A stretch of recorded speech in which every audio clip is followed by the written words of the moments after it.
माना कि मुश्किल है सफर पर सुन ओ मुसाफिर, ओ कहीं अगर तू रुका तो मंजिल आएगी ना फिर। इस वीडियो में स्वागत है। हम इस वीडियो में कोशिकावरण यानी सेल एनवेलप और परासरण यानी ऑस्मोसिस के बारे में जानेंगे। दोस्तों, हमने कोशिका संरचना देखी है। इसमें सबसे पहले हम देखते हैं कोशिकावरण यानी सेल एनवेलप। तो दोस्तों, कोशिका आवरण क्या होता है? सोचिए, आपको नाम से पता चल गया होगा कि हम कोशिका की सबसे बाहरी परतों के बारे में जानेंगे। चलिए समझते हैं कोशिका आवरण क्या होता है। कोशिका आवरण कोशिकीय भित्ति यानी सेल वॉल और कोशिकीय झिल्ली यानी प्लाज्मा मेम्ब्रेन से बनता है। इसमें हम पहले कोशिका भित्ति के बारे में समझते हैं। कोशिका भित्ति यानी सेल वॉल, यह सिर्फ पादप कोशिका में सबसे बाहर की परत होती है जो पूरी पादप कोशिका को घेरे रखती है। दोस्तों, आपने देखा होगा कि पादप थोड़े कठोर और जटिल होते हैं, तो इसका क्या कारण हो सकता है? जी हां, कोशिका भित्ति की वजह से। ये एक बहुत जटिल पदार्थ सेल्यूलोज से बनी होने के कारण मोटी, कठोर और जटिल होती है और पादप को संरचनात्मक दृढ़ता प्रदान करती है। तो दोस्तों, अगर कोशिका की सबसे बाहरी परत अगर कठोर होगी तो क्या होगा? जी हां, ये कोशिका की सुरक्षा और बनावट को बनाए रखेगा। यानी कि इसकी जो बनावट होगी वही कोशिका की बनावट है ना। ये स्वतंत्र रूप से पूर्ण पारगम्य यानी परमिएबल और कोशिका का निर्जीव भाग होता है। यानी यह परत किसी भी छोटे कण को अंदर या बाहर जाने देती है और इसमें कोई भी जैविक रासायनिक प्रतिक्रियाएं नहीं होती हैं। क्या आप बता सकते हैं कि कोशिका भित्ति सिर्फ पादप कोशिका में ही क्यों होते हैं, जंतु कोशिका में क्यों नहीं? सोचिए।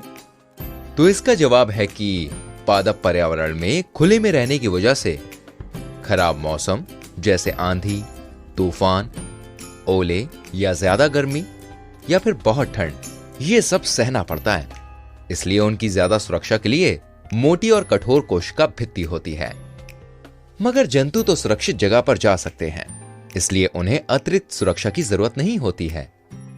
दोस्तों, अब हम एक और सुरक्षात्मक परत कोशिका या प्लाज्मा झिल्ली के बारे में देखते हैं।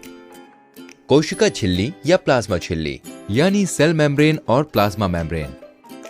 ये कोशिका झिल्ली जंतु कोशिका की सबसे बाहर की परत होती है जो कोशिका के भागों को बाहरी पर्यावरण से अलग करती है और ये पादप और जंतु दोनों कोशिकाओं में होती है।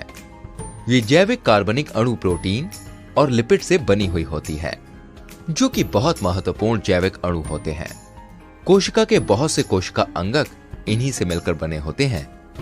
यह वर्णात्मक पारगम्य झिल्ली यानी सेमी परमिएबल मेम्ब्रेन होती है। अब यह वर्णात्मक पारगम्य झिल्ली यानी सेमी परमिएबल मेम्ब्रेन क्या होती है? वर्णात्मक पारगम्य झिल्ली कुछ ही पदार्थों को अंदर अथवा बाहर आने जाने देती है और कुछ अन्य पदार्थों की गति को रोक देती है। इसलिए यह कोशिका का जीवित भाग होती है।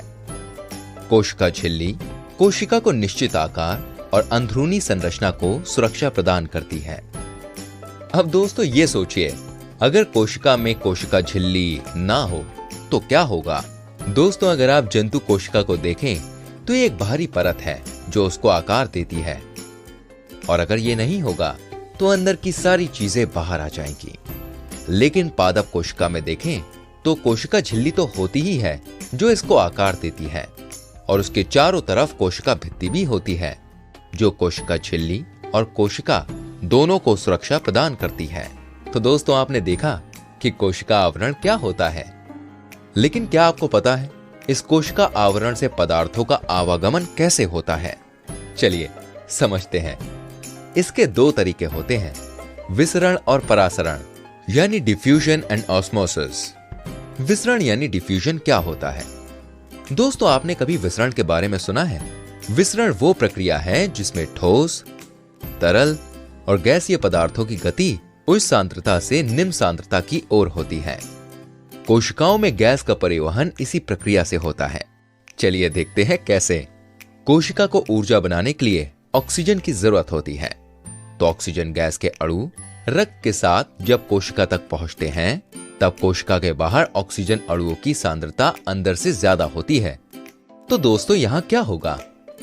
जी हां, विसरण होगा। ऑक्सीजन अणुओं की गति कोशिका के बाहर से अंदर की तरफ होती है और जब कोशिका ऊर्जा बना लेती है तो साथ में कार्बन डाइऑक्साइड यानी CO2 गैस बनती है जिसको कोशिका के बाहर जाना होता है। तब कोशिका में कार्बन डाइऑक्साइड यानी CO2 के गैस अणुओं की सांद्रता बाहर से ज्यादा होती है। तो अब यहां क्या होगा बताइए? फिर से वही विसरण। कार्बन डाइऑक्साइड यानी CO2 गैस के अणुओं की गति अंदर से बाहर होगी। तो इस तरह से कोशिका में गैसों का परिवहन विसरण प्रक्रिया से होता है। दूसरा परिवहन का तरीका है परासरण यानी ऑस्मोसिस। परासरण वो प्रक्रिया है जिससे पानी की गति वर्णात्मक पारगम्य यानी सेमी परमिएबल झिल्ली के जरिए उच्च सांद्रता से निम्न सांद्रता की ओर होती है। दोस्तों इसे समझने के लिए हम एक परीक्षण करते हैं। परीक्षण। सबसे पहले हम 2 ग्लास ए और बी लेंगे। ग्लास ए में पानी की मात्रा ज्यादा और ग्लास बी में पानी की मात्रा कम लीजिए। अब इनमें समान मात्रा में शक्कर व नमक को घोलकर विलयन यानी कि सॉल्यूशन बनाएंगे। अब इन दोनों विलयनों की तुलना की जाए तो ग्लास ए में पानी की सांद्रता ग्लास बी की तुलना में ज्यादा है। तो ग्लास ए के विलयन को अल्प परासरण दाबी विलयन यानी हाइपोटोनिक सॉल्यूशन कहेंगे, जबकि ग्लास बी में पानी की सांद्रता ग्लास ए की तुलना में कम है तो ग्लास बी के विलयन को अति परासरण दाबी विलयन यानी हाइपोटोनिक सॉल्यूशन कहेंगे। अब एक और ग्लास सी लेंगे जिसमें पानी की मात्रा और शक्कर व नमक की मात्रा समान होगी। अब यहां दोनों ग्लास ए और सी की तुलना की जाए तो दोनों में पानी की सांद्रता समान होगी। तो दोनों ही विलयन एक दूसरे के समपरासरण दाबी विलयन कहलाए जाएंगे। इस तरह से एक और ग्लास डी लेंगे जिसमें हम पानी की मात्रा और शक्कर व नमक की मात्रा ग्लास बी के समान रखेंगे। अब यहां ग्लास बी और ग्लास डी को आपस में तुलना की जाए तो दोनों में पानी की सांद्रता समान होगी, यानी ग्लास बी और ग्लास डी दोनों भी आपस में समपरासरण दाबी विलयन कहलाए जाएंगे। अब दोस्तों सोचिए कि किसी कोशिका को इन विलयनों में डाला जाए तो क्या होगा? सोचिए, चलिए देखते हैं। सबसे पहले हम कोशिका को अति परासरण दाबी विलयन यानी हाइपोटोनिक सॉल्यूशन में डालते हैं। इस विलयन में पानी की सांद्रता कोशिका की तुलना में कम है। तो दोस्तों क्या होगा? जी हां, परासरण। कोशिका का पानी प्लाज्मा झिल्ली से बाहर आएगा और धीरे धीरे कोशिका का आकार छोटा होता चला जाएगा।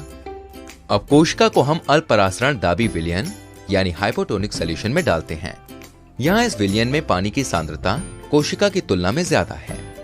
तो अब दोस्तों आपको क्या लगता है, क्या होगा? जी हां, फिर से वही परासरण।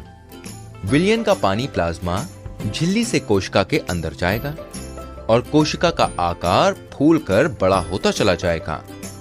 अब अगर हम कोशिका को समपरासरण दाबी विलयन में डालें तो क्या होगा? जी हां, आप बिल्कुल सही सोच रहे हैं। यहां पर पानी का परिवहन बिल्कुल नहीं होगा क्योंकि दोनों में पानी की सांद्रता समान है। दोस्तों इस परासरण प्रक्रिया से पादप जड़ के जरिए भूमि से पानी को सोखते हैं।